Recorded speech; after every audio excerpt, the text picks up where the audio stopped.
Okay बच्चों, एक बहुत इंपॉर्टेंट टॉपिक हम पढ़ने जा रहे हैं जो जेईई एडवांस, नीट और मेंस तीनों के लिए बहुत इंपॉर्टेंट रहने वाला है। वो है distribution and induction of charges on cavity surfaces in conductors. ठीक है, बहुत इंपॉर्टेंट है बेटा। अब क्या कहना चाह रहा हूँ, हम छोटी छोटी बातें डिस्कस करते हुए चलेंगे। सबसे पहली बात मैं आपको 2-3 बातें बताता हूँ। मैंने आपको बताया था बेटा, अगर कोई कंडक्टर है, इस कंडक्टर को मैं चार्ज देता हूँ, इस कंडक्टर को मैं क्या करता हूँ, चार्ज प्रोवाइड करता हूँ, तो क्या होता है, प्रॉपर्टी क्या है, चार्ज कहाँ आ जाएगा, सरफेस पर आ जाएगा। कंडक्टर कहाँ पे आ जाएगा, सरफेस पे आ जाएगा, डिस्ट्रीब्यूट हो जाएगा। सही है। क्यों, कब तक डिस्ट्रीब्यूट होता है वो, अच्छा क्यों आता है सरफेस पे, वो भी बात करता हूँ। चार्ज कहाँ पे आ जाएगा, ऑन सरफेस ऑफ कंडक्टर, ताकि कंडक्टर क्या बन जाए, ताकि कंडक्टर क्यों सरफेस पे आ जाता है सारा चार्ज, कंडक्टर इक्विपोटेंशियल बन जाए। कंडक्टर क्या बन जाए, इक्विपोटेंशियल बन जाए, हम पढ़ चुके हैं बात। और कंडक्टर के अंदर इलेक्ट्रिक फील्ड इनसाइड क्या हो जाए, जीरो, साइड जीरो। कंडक्टर के अंदर इलेक्ट्रिक फील्ड जीरो हो जाए, ठीक है, और कंडक्टर क्या बन जाए, इक्विपोटेंशियल बन जाए। इसीलिए कंडक्टर का सारा चार्ज कहाँ जाता है, सरफेस पे आ जाता है। ठीक है। अब ऐसा भी हो सकता है कंडक्टर का चार्ज अंदर रहे, सरफेस के अंदर ना आए। वो तब होगा जब स्टैटिक कंडीशन नहीं होगी। समझ में आई, जब स्टैटिक कंडीशन नहीं होगी। जैसे हम सिंपल बैटरी लगा के किसी कंडक्टर से तार, कनेक्टिंग जो वायर्स होती हैं वो कनेक्टिंग ही तो होती हैं। जैसे मान लो ये वायर है, क्या है बेटा, वायर है, और मैंने क्या कर दिया, ये बैटरी लगा दी। क्या लगा दी, बैटरी। तो अंदर इलेक्ट्रिक फील्ड होती है, कंडक्टर के अंदर इलेक्ट्रिक फील्ड अंदर होती है, अंदर इलेक्ट्रिक फील्ड होती है। लेकिन यहाँ पर स्टैटिक कंडीशन थोड़ी ना है, यहाँ पर चार्ज रुका थोड़ी ना हुआ है। अंडर स्टैटिक कंडीशन ऐसा पॉसिबल है, कब, अंडर इलेक्ट्रोस्टैटिक कंडीशन, कि चार्ज चल नहीं रहा, चार्ज चल नहीं रहा, तो कंडक्टर ये प्रॉपर्टी दोनों ओबे करेगा ही करेगा। सबसे पहली बात आपको ये पता होनी चाहिए। ठीक है। और कंडक्टर का सारा चार्ज कहाँ पर आ जाएगा, सरफेस पे आ जाएगा। जो डिस्ट्रीब्यूशन होगा, डिस्ट्रीब्यूशन होगा वो किसके अकॉर्डिंग होगा, डिस्ट्रीब्यूशन होगा sigma inversely proportional to are rule के according. Sigma inversely proportional to are rule के अकॉर्डिंग डिस्ट्रीब्यूशन होगा, लेकिन आइसोलेटेड का। किसका, आइसोलेटेड का, मतलब आसपास कोई और चार्ज नहीं होना चाहिए, सिर्फ एक कंडक्टर है, उस पर खुद पे चार्ज है। ठीक है। तो उस पर जो डिस्ट्रीब्यूशन होगा चार्ज का, वो किसके अकॉर्डिंग होगा, sigma inversely proportional to are rule के अकॉर्डिंग होगा। ये तो आप जानते हैं। अब थोड़ा आप लिखें आगे, लिखें induction of charges takes place till the whole metal body become equipotential, till the whole metal body become equipotential। ठीक है ना, ये जो चार्ज का सरफेस पर आना है इसकी बात कर रहा हूँ। till whole metal body become equipotential and at every point interior, and at every interior point लिख लो, and at every interior point net electric field become zero, net electric field become zero। ठीक है। remember that थोड़ी theoretical थोड़ा lecture होगा ये वाला, ठीक है ना। remember that there can never be any electric field inside conductor, there can never be any electric field inside conductor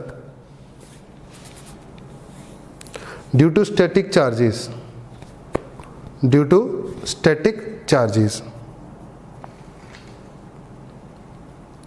ठीक है बेटा। अब बात करते हैं थोड़ी सी और। मैंने क्या करा, ये तुमने वही लिखवा दिया जो मैंने को बताया था। ठीक है। अब मैंने क्या किया, मान लो मुझे ये कंडक्टर गिवन है, क्या गिवन है, कंडक्टर गिवन है। सही है, पक्का, एक कंडक्टर है, मेटल बॉडी है। इसमें क्या कर दिया, इसमें एक कैविटी बना दी। क्या बना दी बेटा, इसमें एक कैविटी, एक कैविटी बना दी, कैविटी। कंडक्टर के अंदर क्या बना दी, कैविटी। और कैविटी में चार्ज रख दिया क्यों, अब क्या होगा, कैविटी में चार्ज रख दिया क्यों, अब क्या होगा। कैविटी के सेंटर पे स्फेरिकल कैविटी बना दी और सेंटर पे चार्ज रख दिया क्यों, अब क्या होगा बेटा। अब इस कंडक्टर के अंदर जो इलेक्ट्रॉन्स हैं, इस कंडक्टर के अंदर जो फ्री इलेक्ट्रॉन्स घूम रहे हैं, वो क्या करेंगे, इस प्लस क्यू चार्ज की वजह से ऐसे अंदर अंदर वाले सरफेस पर इंड्यूस हो जाएंगे, ठीक है। और एक कितना चार्ज इंड्यूस हो जाएगा, कितना चार्ज इंड्यूस हो जाएगा आप बताओ मुझे, माइनस क्यू, सारा का सारा इंड्यूस हो जाएगा अंदर वाले सरफेस पे। कारण जितना ये क्यू था उतना सारा माइनस क्यू इंड्यूस हो जाएगा। कारण क्योंकि अगर इलेक्ट्रिक फील्ड लाइन निकलेंगी इसमें से तो टर्मिनेट भी तो होंगी, टर्मिनेट भी तो होंगी, बोलो। और जितनी निकलेंगी सारी की सारी को टर्मिनेट होना पड़ेगा, क्योंकि इसके अंदर तो घुस नहीं सकती ना, ये कंडक्टर है बेटा। जितनी इसमें चार में से इलेक्ट्रिक लाइन निकलेंगी उन सबको टर्मिनेट होना पड़ेगा कि नहीं पड़ेगा, बिल्कुल टर्मिनेट होना पड़ेगा। वो तभी टर्मिनेट उतनी की उतनी होंगी जब मैग्नीट्यूड क्या होगा, सेम होगा। मतलब इधर क्यू है तो इधर भी माइनस क्यू इंड्यूस होगा, क्योंकि अगर इधर माइनस क्यू से कम इंड्यूस हुआ तो इसका मतलब क्या है, कुछ लाइन और इधर भी गई है, कुछ लाइन इधर एंटर करी है कि नहीं करी है, तो जो पॉसिबल नहीं है। कंडक्टर के अंदर इलेक्ट्रिक फील्ड क्या है, जीरो है। अब क्या होगा, अब माइनस क्यू इंड्यूस हो गया तो इसके अंदर से जो नेगेटिव चार्ज था वो निकल गया। नेगेटिव चार्ज, इलेक्ट्रॉन जो फ्री घूम रहे थे वो इसके इनर सरफेस पर आ गए। क्योंकि ये कंडक्टर खुद न्यूट्रल था शुरू में, तो सारा चार्ज पॉजिटिव, जितना पॉजिटिव बचा, वैकेंसी बची, वो सारी कहाँ क्रिएट हो गई, सरफेस पर। कहाँ क्रिएट हो गई, सरफेस पर। और सरफेस पर जो डिस्ट्रीब्यूशन है चार्ज का, सरफेस पर जो चार्ज का डिस्ट्रीब्यूशन है वो किस रूल के अकॉर्डिंग होने लगा, सिग्मा इन्वेस्टिमेशन टू आर के अकॉर्डिंग। ये जो डिस्ट्रीब्यूशन है ये सिग्मा इन्वेस्टिमेशन टू आर रूल के अकॉर्डिंग होगा। समझ में आई। लेकिन ये नेगेटिव चार्ज का जो डिस्ट्रीब्यूशन है, ये डिस्ट्रीब्यूशन कुछ इस तरीके से होगा, is such that centre of charge lie on Q. इस तरीके से डिस्ट्रीब्यूशन होगा इसका, ताकि इसका सेंटर ऑफ चार्ज किस पर लाई करे, क्यू पर लाई करे। कहाँ लाई करे, क्यू पर। क्यों, अब उसका कारण सुनो, मेरी बात क्या है। अगर मैं बोलूँ कि मान लो यहाँ से आर दूरी पे बात की जाए, कहाँ बात की जाए, यहाँ से आर दूरी पे, इस पॉइंट पे, तो इस क्यू की वजह से, इस प्लस क्यू की वजह से इलेक्ट्रिक फील्ड क्या है यहाँ पर, के क्यू बाय आर स्क्वायर है कि नहीं है, पक्का इस पी पॉइंट पे। अब नेगेटिव क्यू अगर मैं बाहर जाता हूँ, सरफेस के बाहर जाता हूँ, तो सारा चार्ज सेंटर पे ट्रीट कर सकता हूँ मैं, बिल्कुल ट्रीट करूँगा। तो ये नेगेटिव क्यू वाला चार्ज कुछ इस तरीके से डिस्ट्रीब्यूट होगा कि ये प्लस क्यू के ऊपर लाई करे और अपनी इलेक्ट्रिक फील्ड कितनी बनाए, के क्यू, तो चार्ज तो वही है, अपॉन आर ही रहे। यानी ये दूरी क्या रहे, ये दूरी तभी आर रहेगी जब ये माइनस क्यू का सेंटर ऑफ चार्ज किस पे लाई करेगा, प्लस क्यू पे, ताकि अंदर इलेक्ट्रिक फील्ड क्या बन सके, जीरो। अंदर इलेक्ट्रिक फील्ड क्या बन सके, जीरो। इस बात का ध्यान देना। और जो आउटर डिस्ट्रीब्यूशन ऑफ चार्ज है वो किसके अकॉर्डिंग होगा, सिग्मा इन्वेस्टिमेशन टू आर रूल के अकॉर्डिंग होगा। और अंदर कोई इलेक्ट्रिक लाइन ऑफ फोर्स नहीं होगी। बाहर जो इलेक्ट्रिक लाइन निकलेंगी वो निकलेंगी परपेंडिकुलर टू सरफेस। कैसे निकलेंगी, परपेंडिकुलर टू सरफेस। समझ में आई। अब ये बातें लिखेंगे हम। लिखो, consider a point charge plus Q inside spherical cavity at centre. Consider a point charge plus Q inside spherical cavity at centre. The total electric flux originated by plus q, the total electric flux originated by plus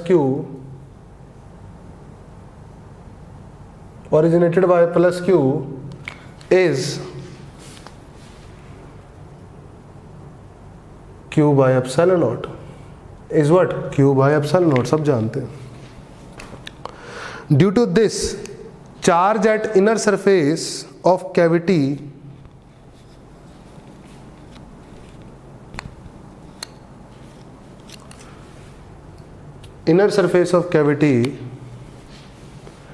minus Q minus negative of Q, same सारा का सारा यही, ये जितना Q था plus का उतना ही माइनस क्यू यहाँ इंड्यूस होगा। Due to this charge at inner surface of cavity, charge minus q is induced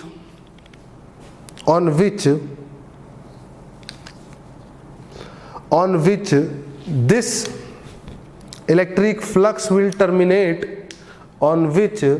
this electric flux will terminate and no electric line of force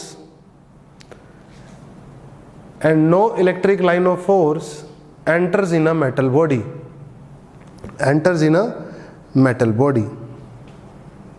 सही बात है बेटा। फिर लिखो at point P inside metal body, net electric field is zero. Net electric field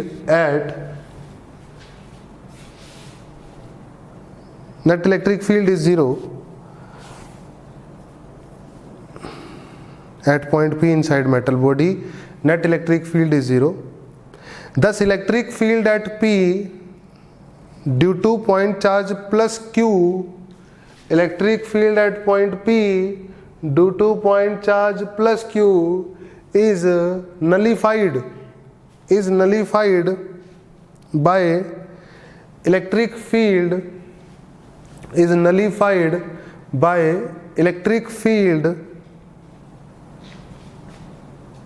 due to negative induced charges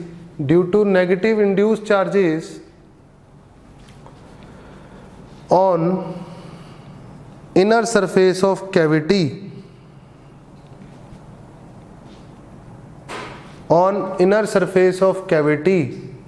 and positive charge induced on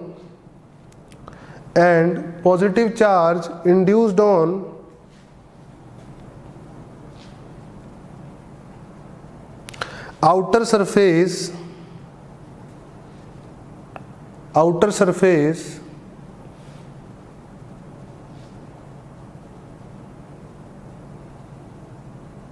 and is distributed in such a way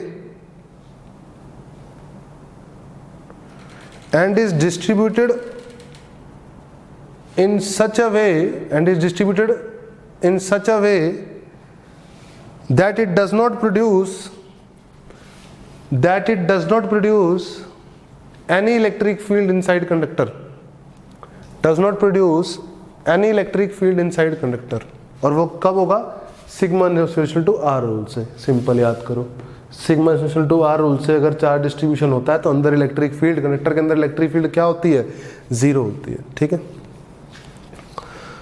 सही है बेटा।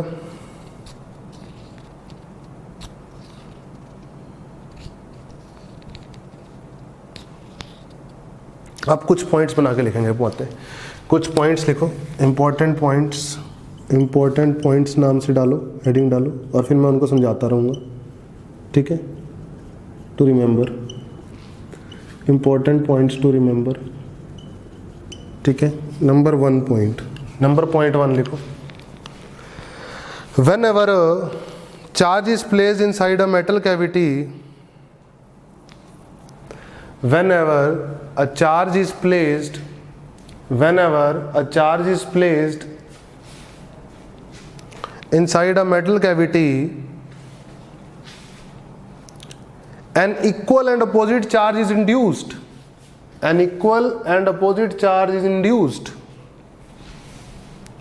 On the inner surface of cavity.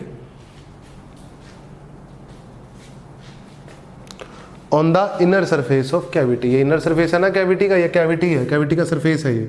इस cavity के अंदर वाले surface की तरफ equal opposite charge induce होगा। बता दिया, पता ही है आपको। ठीक है, हमेशा ध्यान रखने के लिए नोट करना जरूरी है। सेकंड पॉइंट लिखो,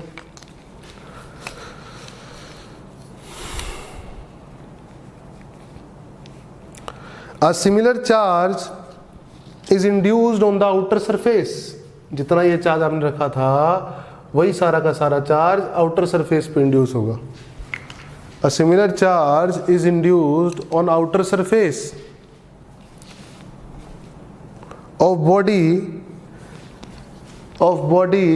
with surface charge density inversely proportional to radius of curvature with sigma inversely proportional to r। लिख लो, with sigma inversely proportional to r,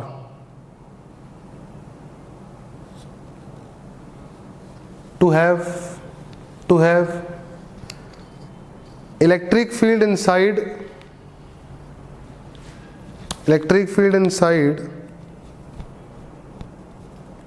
metal body is 0.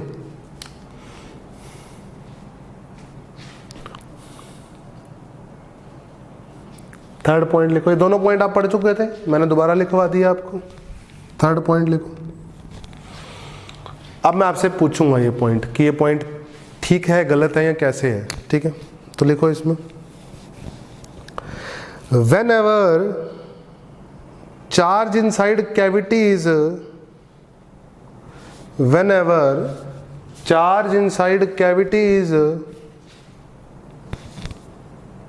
displaced, the induced charge distribution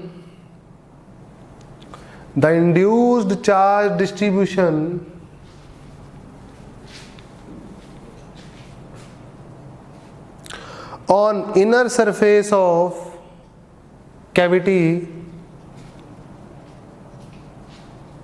changes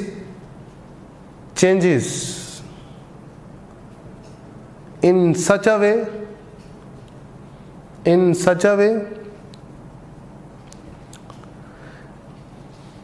that its center of charge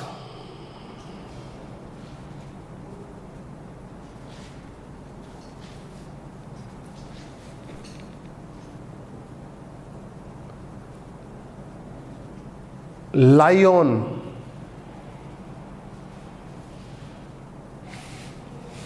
point charge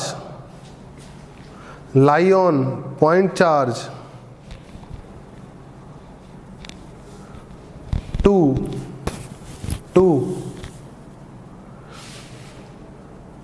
nullify the electric field in metal body। सही बात है, ये बात भी पता होनी चाहिए। देखो क्या बोल रहा हूँ मैं बोल रहा हूँ कि मान लो ये एक कंडक्टर है और ये कंडक्टर के अंदर कैविटी है, ठीक है? और मैंने ये सेंटर है, पहले चार्ज रखा था सेंटर पे, यहाँ पे देखो ना, अब चार्ज रख दिया मैंने यहाँ पर।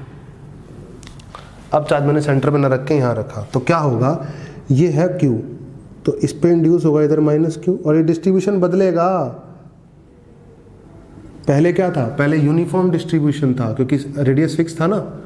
अरे बोलो बेटा, अब ये डिस्ट्रीब्यूशन कुछ इस तरीके से होगा कि अभी डिस्ट्रीब्यूशन कुछ इस तरीके से होगा सच दैट कि इस नेगेटिव -Q जो इंड्यूस हुआ है उसका सेंटर ऑफ चार्ज किस पे लाई कर जाए, +Q पे लाई कर जाए। किस पे लाई कर जाए बेटा, +Q पे लाई कर जाए, ताकि अगर मैं यहाँ बात करूँ तो ये r दूरी पे इलेक्ट्रिक फील्ड KQ/r² बनाएगा, तो ये -Q इसी पे ही लाई करेगा, तो नेट इलेक्ट्रिक फील्ड क्या बना दे, उसकी वजह से अपोजिट और इक्वल बना दे KQ/r², ताकि अंदर इलेक्ट्रिक फील्ड इस पॉइंट पे क्या रहे, 0 रहे।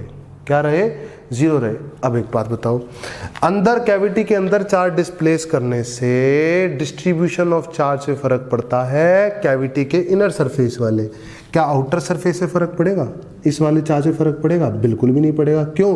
क्योंकि ये तो किस रूल से होगा, सिग्मा इनवर्स टू r के रूल से, ताकि ये चार्ज इस, देखो अब मेरी बात सुनो, ये +Q और इस -Q की वजह से कैविटी के कंडक्टर के अंदर, मेटल बॉडी के अंदर इलेक्ट्रिक फील्ड 0 हो गई। अब ये जो +Q बाहर डिस्ट्रीब्यूट हुआ है, इसकी वजह से 0 करने के लिए, इसकी वजह 0 कब होती है, जब कंडक्टर के सरफेस पे डिस्ट्रीब्यूशन ऑफ चार्ज किसके अकॉर्डिंग होता है, सिग्मा टू r के अकॉर्डिंग होता है। तो आउटर डिस्ट्रीब्यूशन ऑफ चार्ज नहीं बदलेगा, आउटर डिस्ट्रीब्यूशन ऑफ चार्ज नहीं बदलेगा, वो भी किसके अकॉर्डिंग रहेगा, सिग्मा टू r रूल के अकॉर्डिंग। इसका मतलब कैविटी के अंदर कुछ भी होता रहे, आउटर दुनिया में उस बात का कोई इफेक्ट नहीं पड़ेगा। कैविटी के अंदर का चार्ज अगर मैं इधर ले जाऊं, इधर ले जाऊं, इधर ले जाऊं, सेंटर पे ले जाऊं, तो कहाँ फर्क पड़ेगा, कैविटी के इनर सरफेस पे। कंडक्टर के आउटर सरफेस पे कोई फर्क नहीं पड़ेगा। इसी को बोलते हैं इलेक्ट्रोस्टैटिक शील्डिंग। मतलब अंदर का अगर डिस्ट्रीब्यूशन चेंज करता हूँ तो आउटर पे उसका कोई इफेक्ट नहीं है। ठीक है, तो लिखो इस बात को। नेक्स्ट पॉइंट लिखो, fourth point, due to movement in point charge, due to movement in point charge, 2 point और रह गए, बस फटाफट लिख लो। Due to movement in point charge inside the body, due to movement in point charge inside the cavity लिखो, inside the cavity,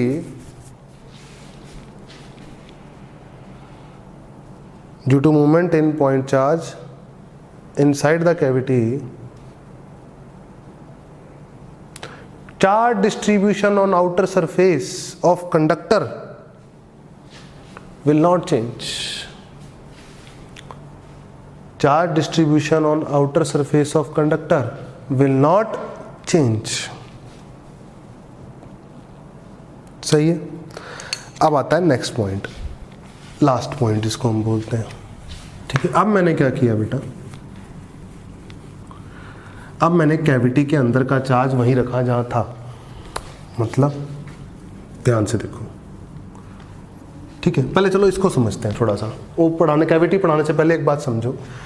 ठीक है, कंडक्टर के ऊपर charge sigma equal to are rule से आता है, बिल्कुल सही बात है, लेकिन जब कंडक्टर कल्ला कल्ला पड़ा होता है, अब कंडक्टर के बाहर अगर मैं यहाँ चार्ज रख दूँ तो, एक्सटर्नल चार्ज रख दूँ तो, ये Q1 था और ये Q2 रख दूँ तो क्या होगा?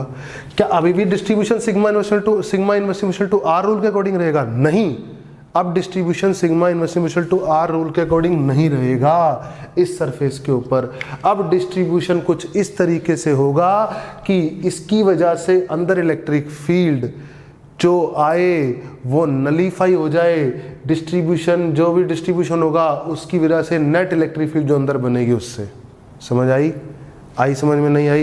ये देखो सिंपल सी बात है, हमने पहले भी पढ़ा है कि अगर एक क्यू चार्ज रख दूँ और ये कुछ इस तरीके से मान लो न्यूट्रल कैविटी रख दूँ तो इस पर क्या होता है, माइनस क्यू इंड्यूस हो जाता है और इसके इधर सरफेस से प्लस आ जाता है। यहाँ कोई sigma equal to are rule थोड़ा ना लग रहा है, यहाँ sigma equal to are rule थोड़ी ना लग रहा है बेटा, बिल्कुल भी नहीं लग रहा है। अब इसकी वजह से अगर इस पॉइंट पे बात करी जाए तो इलेक्ट्रिक फील्ड अगर इधर है तो इंड्यूस चार्ज की वजह से इलेक्ट्रिक फील्ड इधर होनी चाहिए, इंड्यूस चार्ज की वजह से अगर प्लस क्यू की वजह से इधर है, ताकि इस पॉइंट पे नेट इलेक्ट्रिक फील्ड क्या बन जाए, 0 बन जाए। तो ये जो डिस्ट्रीब्यूशन है चार्ज का, ये जो डिस्ट्रीब्यूशन है चार्ज का जो सरफेस पे हुआ है कंडक्टर के, वो कुछ इस तरीके से हुआ है कि प्लस क्यू वाली इलेक्ट्रिक फील्ड को इंड्यूस वाली इलेक्ट्रिक फील्ड क्या कर दे, ख़त्म कर दे। क्या कर दे? ख़त्म कर दे। तो वही मैं बात बोलने जा रहा हूँ। अब मैं क्या करता हूँ, मान लो ये कंडक्टर है, ठीक है, और ये है कैविटी, ध्यान से देखना, ठीक है। अब ठीक है, यहाँ पे रख दिया क्यू चार्ज, तो इसका ये माइनस क्यू इंड्यूस हो गया और कुछ इस तरीके से इंड्यूस हुआ कि इस पॉइंट पे इलेक्ट्रिक फील्ड इस प्लस क्यू और इस माइनस क्यू की वजह से मिलाकर क्या हो जाए, 0 हो जाए। सही है, कुछ इस तरीके से इंड्यूस हुआ, इन दोनों की वजह से अब मिलाकर 0 हो चुकी है। पी पॉइंट पे electric field due to q plus electric field due to minus q, तो मिलाकर 0 है इस पॉइंट पे, एट पॉइंट पी, बोलो है। लेकिन पी पॉइंट पे इलेक्ट्रिक फील्ड, अब सुनो मेरी बात, ये माइनस क्यू और ये प्लस क्यू आ गया सरफेस पे, और मैंने यहाँ पर Q1 भी रख दिया, इसके बाहर Q1 भी रख दिया बेटा। अब electric field at point p जो है वो basically electric field to plus q minus q due to plus q on outer surface of conductor, सही है, और ये प्लस क्यू तो पॉइंट चार्ज है, plus electric field due to Q1 on electric field due to Q1 outside charge की वजह से। ये सब की वजह से इलेक्ट्रिक फील्ड 0 होनी चाहिए कि नहीं होनी चाहिए? इन दोनों की वजह से तो मिलाकर 0 है ही है, इन दोनों की वजह से तो मिलाकर 0 है ही है बेटा। अब बचा इसकी और इसकी वजह से भी मिलाकर क्या होनी चाहिए, 0 होनी चाहिए। अब प्लस क्यू की वजह से खाली 0 होती है, खाली प्लस क्यू की वजह से 0 होती है sigma inverse to are rule के according, sigma inverse to are rule के अकॉर्डिंग। तो अब sigma inverse to are rule नहीं लगेगा, क्योंकि इसकी वजह से खाली मिलाकर, इसकी वजह से खाली प्लस क्यू आउटर सरफेस पे जो चार्ज है उसकी वजह से 0 नहीं है, अब उसकी वजह से प्लस Q1 की वजह से मिलाकर 0 है इस पॉइंट पे। समझ में आई? ये तो ये मान लो x दूरी है, तो Q1 की वजह से जो इलेक्ट्रिक फील्ड है वो है kQ1/x²। तो जो Q की वजह से इलेक्ट्रिक फील्ड होगी, आउटर सरफेस ऑफ चार्ज की वजह से जो इलेक्ट्रिक फील्ड होगी इस पॉइंट पे, वो होनी चाहिए -kQ1/x²। क्या होनी चाहिए? -kQ1/x²।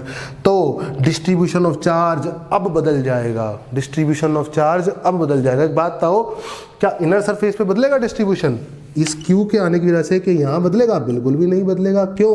क्योंकि यहाँ का डिस्ट्रीब्यूशन कब बदलता है? जब हम इस चार्ज को हिलाते हैं। समझ में आई? इसी को बोलते हैं इलेक्ट्रोस्टैटिक शील्डिंग, कि कैविटी के अंदर के चार्ज को हिला रहे हो तो आउटर दुनिया में कोई फर्क नहीं पड़ रहा, और आउटर दुनिया में चार्ज ला रहे हो तो कैविटी के अंदर डिस्ट्रीब्यूशन पे कोई फर्क नहीं पड़ रहा। समझे? ये इंपॉर्टेंट पॉइंट है। तो लिखो इस पॉइंट को, इस पॉइंट को लिखेंगे अब हम। If another charge is brought close to the, if another charge is brought close to the body from outside, body from outside, it will only affect the outer distribution of charge. It will only affect the outer distribution of charge.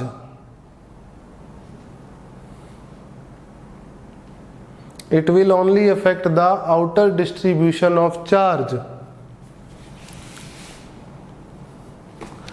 and does not produce any effect, and does not produce any effect on charge distribution, on charge distribution, and does not produce any effect on charge distribution. This charge will not produce any effect on charge distribution inside cavity, on charge distribution inside cavity. और जो outer surface पे distribution होगा charge का, वो अब किस तरीके से होगा? वो अब इस तरीके से होगा कि उसकी वजह से इलेक्ट्रिक फील्ड P पॉइंट पे और इस आउटर चार्ज की वजह से इलेक्ट्रिक फील्ड P पॉइंट पे मिला के क्या हो जाए? 0 हो जाए। तो लिखो आउटर डिस्ट्रीब्यूशन, नेक्स्ट पॉइंट बना लो, 5th था ना, ये 6th पॉइंट बना लो, ये 5th पॉइंट था, 6th पॉइंट बना लो। Outer distribution of, outer charge distribution, outer charge distribution लिखो, outer charge distribution of conductor changes, बदलेगा, in such a way that inside, in such a way that inside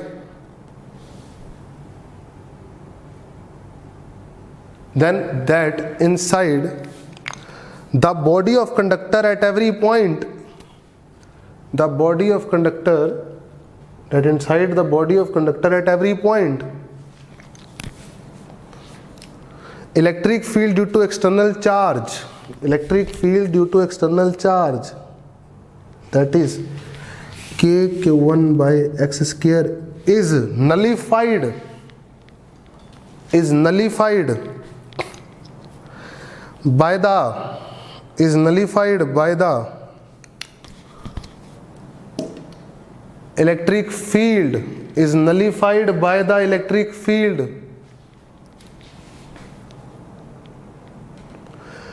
due to outer surface charge distribution, due to outer surface charge distribution। ये और ये मिलाकर 0 होना चाहिए। Due to outer surface charge distribution nullify होना चाहिए due to +Q वाले से, ठीक है ना, Q1 वाले से। सही है बेटा? Due to outer surface charge distribution. तो यहाँ पर ख़त्म हुआ distribution induction of charges on cavity surfaces in conductors. Important था समझाने के पॉइंट ऑफ व्यू से और आपके समझने के पॉइंट ऑफ व्यू से। होप करता हूँ सबको अच्छे से समझ में आया होगा।